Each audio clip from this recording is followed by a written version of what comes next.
Sergelida joylashgan avtosentr avtosaloniga kelganmiz. Bugun nima mashinalar bor va qanaqa narxlarda hammasini ko'rib tanishib chiqamiz.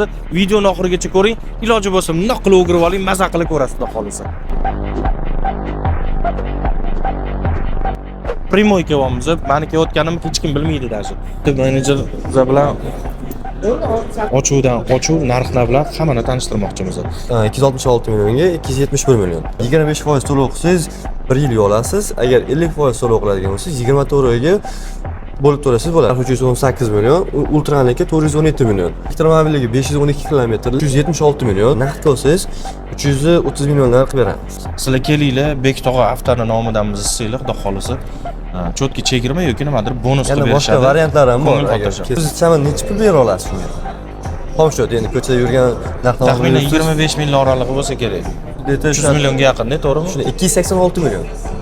Zo'r aka, mulchirul, bar, yaxshi reflektorlar o'rtasida olingan. Bu 232 million 410 ming. Buni narxi hozirda 220 million skitkada. 220 million skitkada. Gelik haydamoqchi bo'lsanglar, gelikka o'rniga lekin zo'r variant ekan, ishoninglar. O'sha vidini o'sha vajohatda beradi lekin. Navbatdagi videoda qaysi avtosalonni olib chiqishimizni xohlaysizlar? Kommentda bitta yozib ketinglar.